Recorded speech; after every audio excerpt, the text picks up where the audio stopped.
শুধু প্রেসিডেন্টের রাজত্ব চলবে তাই না, কোন নবীরও রাজত্ব চলবে না। সেদিন প্রত্যেক নবীরা বলবে হায় নফসি হায় নফসি, নিজের জীবনকে কেমনে বাঁচাবো, নিজের জীবনকে কেমনে বাঁচাবো, মালিককে কি জবাব দিব। প্রত্যেক মানুষ প্রত্যেক নবীদের কাছে জয়া জয়া বলবে আজ আপনি আমাকে একটু বাঁচান না।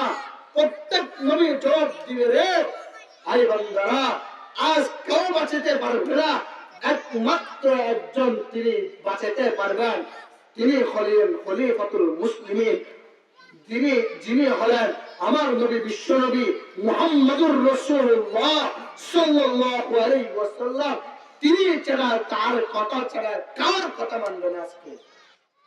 সে মানুষ যিনি আমার নবী বিশ্ব নবী মুহাম্মদুর রাসূলুল্লাহ সাল্লাল্লাহু আলাইহি ওয়াসাল্লাম আল্লাহর কুদরতে পেয়ে আল্লাহর সামনে গিয়ে চেষ্টায় পড়ে যাবে। আমার মালিক কি বলবে জানেন? আরে মুহাম্মদ, তোমার জন্য দুনিয়ায় বানাইলাম, সাগর বানাইলাম, এত পৃথিবী বানাইলাম, পাহাড় বানাইলাম, সূর্য বানাইলাম, চন্দ্র বানাইলাম, পাহাড় পর্বত বানাইলাম, সমুদ্র বানাইলাম, নদী বানাইলাম, তোমার জন্য সমস্ত কিছু বানিয়েছি। তুমি আজ কেন কান্নাকাটি করতেছো? আজ তো তোমার খুশির দিন, তোমার মালিকের কাছে চলে আসছো, তোমার তো আজকে খুশির দিন। আমার নবী জবাব দেয় হায় উম্মত হায় উম্মত হায় উম্মত, আমি উম্মতদেরকে জাহান্নাম থেকে বাঁচাতে চাই। ও মালিক রে, তুমি উম্মতদেরকে জাহান্নাম থেকে বাঁচাইয়া তুমি জান্নাতের মর্যাদা ঢুকিয়ে দাও। যতক্ষণ পর্যন্ত একটা উম্মত জাহান্নামের মধ্যে থাকবে, আমি মুহাম্মদ ততক্ষণ পর্যন্ত জান্নাতে যাইতাম না। আজ আমি আপনি দাড়ি গুলা সেইটা সেইটা ফেলে দিচ্ছি, নামাজ পড়তেছি না, যাকাত দিতেছি না।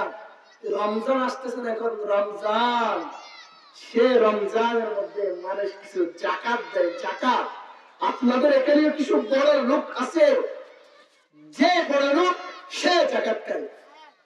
আমার কাছে 10 লক্ষ টাকা আছে, আমার কাছে টাকা আছে 10,000 20,000 টাকা যাকাতের টাকা আছে, সেই টাকাগুলা কি করে জানেন? কিছু আমাদের এদিকে কিছু নবী মানুষ আছে, বড় লোক আছেন, যার টাকা, যার যাকাতের টাকা সে কয়। তারা তারা জানেননি আপনারা?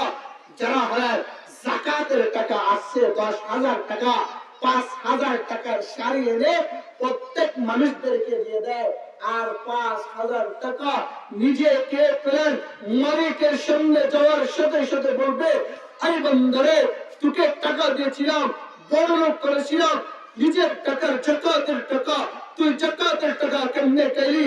তুই মালিকের কাছে কি জবাব দিবি? 5,000 টাকা এতিমদেরকে দিয়ে দিলি, আর 5,000 টাকা নিজেকে পেলি, নিজে হারাম চাইলি। আজ আমি মালিকের সামনে কেউ বাঁচতে পারবে না, কোন নবী বাঁচতে পারবে না, কোন প্রেসিডেন্ট বাঁচতে পারবে না, কোন সাধারণ মানুষও বাঁচতে পারবে না। আজ আমি মালিকের সামনে অবশ্যই অবশ্যই তোমাদের হায়াতের হিসাব দিতে হবে। যাকাত দিতে বলেছিলাম, যাকাত দিয়েছো কিনা? তোমাকে হজ খরচ করেছিলাম টাকা বইলে, হজ করেছো কিনা? তুমি তোমাকে যে আমি হুকুম গুলা বিধান গুলা মানার জন্য বলেছিলাম, তুমি সে বিধান গুলা মেনেছিলে কিনা? মালিকের কাছে জবাব করে সে ব্যক্তি জবাব দিতে পারবে, সে ব্যক্তি জান্নাতে যেতে পারবে। যে ব্যক্তি জবাব দিতে পারবে না, সে ব্যক্তি জাহান্নামে যেতে হবে। মালিকের কাছে নিজের যে হায়াতের যে হিসাব দিতে হবে, সেই হিসাবের কথা তোমরা মেনে নাও। ভাই, আমি যে কথাগুলো বলেছি, 1 নাম্বার হলো তাকওয়া। তাকওয়া সাহাবায়ে কেরামদের ভিতরে কেমন ছিল, সে তাকওয়া আমাদের ভিতর আনতে হবে। 2 নাম্বার নামাজের কথা বলেছি, প্রত্যেক মানুষের জন্য 5 ওয়াক্ত নামাজ ফরজ করেছেন, সে সুবাদে প্রত্যেক মানুষেরই 5 ওয়াক্ত নামাজ পড়তে হবে। ও মুসলমান ভাইয়েরা আমার, আপনাদের পায়ে হাত দিয়ে বলে যায়, আয় যুবক, তুই মনে করস আমার রাজনীতিকের কারণে জমিনকে কাঁপিয়ে দিলাম, আমার রাজনীতিকের কারণে আমার বৃদ্ধ বাবাকে দেখলাম না, আমি কাউকে মানলাম না, হায় রে বেটা, তোকে মালিক যে সুসংবাদ দিয়েছেন, তোমাকে একটা সুসংবাদ দিয়েছেন, সেই সুসংবাদ যদি তুই যদি জানো, কোনোদিন এই রাজনীতি দিয়ে নোংরা রাজনীতি নিয়ে তুই পাগল হবি না। তোকে যে মালিক তোকে যে একটা সুসংবাদ দিয়েছেন, সেই সুসংবাদ হলো কি জানোস নি? তুই যখন সেজদায় গিয়ে যখন বলস সুবহান রাব্বিয়াল আযীম, এই কথা যখন মালিককে যখন স্বীকৃতি দাও, মালিকের আশীর্বাদ করতে থাকে, তখন বলে রে ওরে সাহাবায়ে কেরামরা তখন মালিককে বলেন, এই মালিক তোমার যে তুমি তখ্ত আছেন এটা কেন কাঁপতেছেন? তখন বলতেছেন, আই সাহাবায়ে কেরামরা, আই ফেরেশতারা, তোমরা কি জানো না আমার উম্মতের মধ্যে 17-18 বছরের ভিতরে যে যুবকগুলো আছে, সেই যুবকগুলো যখন বলে চেষ্টায় গিয়ে যখন আমি মালিককে যখন ডাকে, আমি মালিক আর কিচ্ছু সহ্য করতে পারি না, আমি মালিক তাদেরকে গুনাহ মাফ করতেই থাকি, গুনাহ মাফ করতেই থাকি, গুনাহ মাফ করতেই থাকি।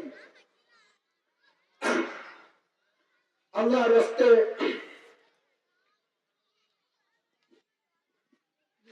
আমি যে কথা বলেছি, সে কথার উপর আল্লাহ সুবহানাহু ওয়া তাআলা যদি সর্বপ্রথম আমাকে আমল করার তৌফিক দান করুক, আপনাদেরও আমল করার তৌফিক দান করুক।